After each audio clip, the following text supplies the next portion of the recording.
January the 17th, winter silhouettes.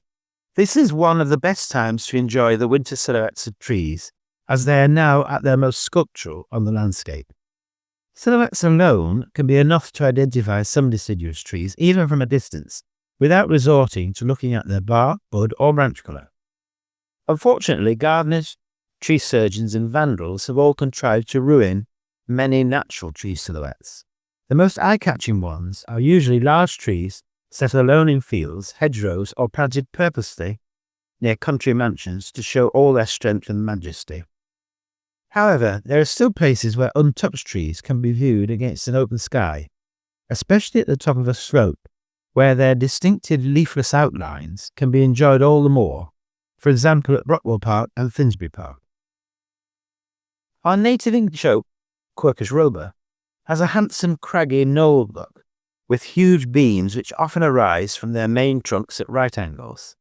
Their size, shape, and strength made them ideal for medieval carpenters to choose them to make ships' hulls.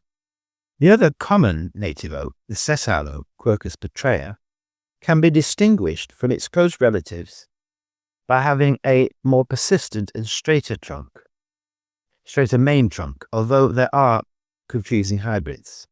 English elms, Ulmus frostra, provide another classic silhouette recorded perfectly in John Constable's paintings. They are taller than oaks and distinctly mop-headed.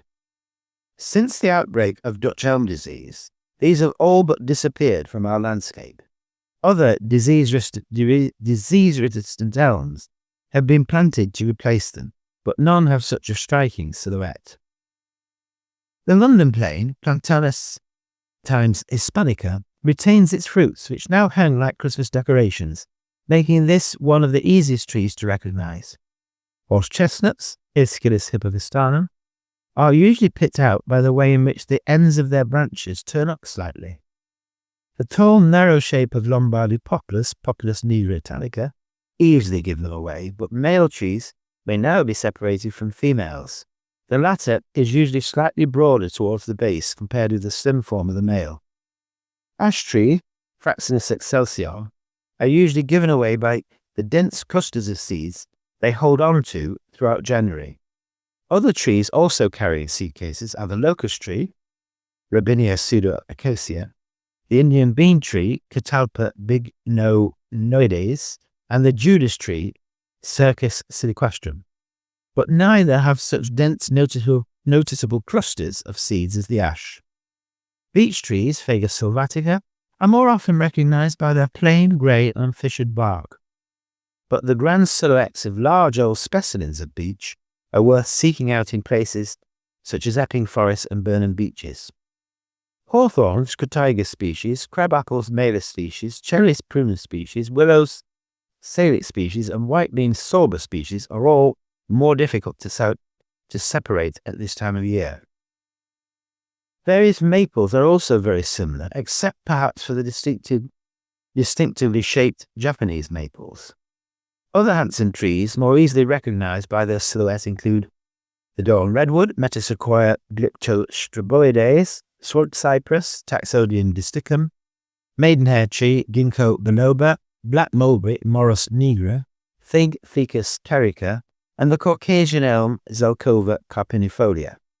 The latter species has an unusually short trunk topped with an impressive swathe of upward swept branches. Silver maples, Acer saccharinum, can often be picked out due to them carrying large amounts of shoots and suckers on their trunks.